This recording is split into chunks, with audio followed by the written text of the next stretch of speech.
বিশ্ব সিনেমায় সবচেয়ে গ্ল্যামারাস আয়োজন।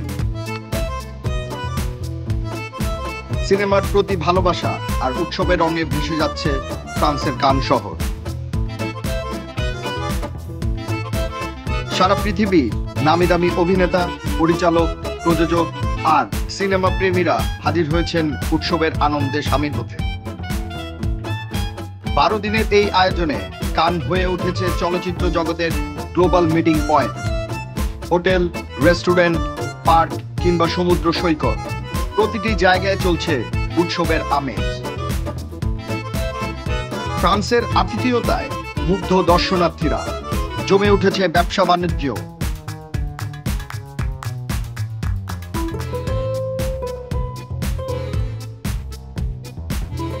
আর কান উৎসব মানেই তো লাল গালিচা, যেখানে হাঁটবেন হলিউড, বলিউড সহ বিশ্বের জনপ্রিয় অভিনেতা, গায়িকা আর মডেলরা। এরই মধ্যে শহর জেগে উঠেছে আলোর ঝলকে। এবারে কান উৎসব আরো বিশেষ। উদ্বোধনী অনুষ্ঠানে সঞ্চালনায় থাকছেন ফরাসি অভিনেত্রী লরা লাফি।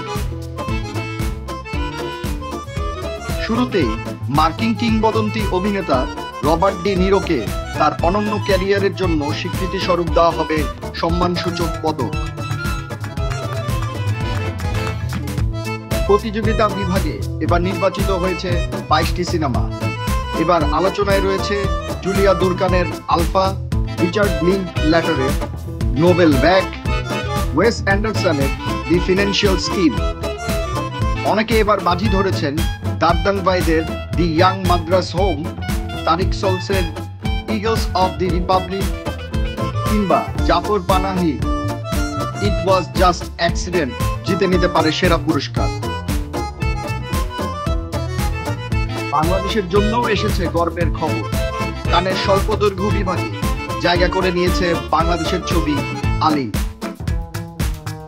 15 মিনিটের এই সিনেমাটি পরিচালনা করেছেন আদনান আল রাজীব। প্রযোজনায় আছেন বাংলাদেশের তানভীর হোসেন ও ফিলিপিনো প্রযোজক ক্রিস্টিন বিলিয়ান। লাইন প্রোডাকশন রয়েছে রান আউট ফিল্মস। এবারে পোস্টারেও রয়েছে চমক। প্রথমবারের মতো কান কর্তৃপক্ষ বেছে নিয়েছে জোড়া পোস্টার। ফরাসি পরিচালক ক্লদ লুলুসের কালজয়ী ছবি a man and a woman এর দৃশ্য উঠে এসেছে পোস্টারে। বাংলাদেশের সময় 11টা 15 মিনিটে শুরু হবে উদ্বোধনী অনুষ্ঠান। আয়োজকদের আশা, এবারও কান হয়ে উঠবে এক রঙিন, প্রাণবন্ত, জাঁকজমকপূর্ণ উৎসব।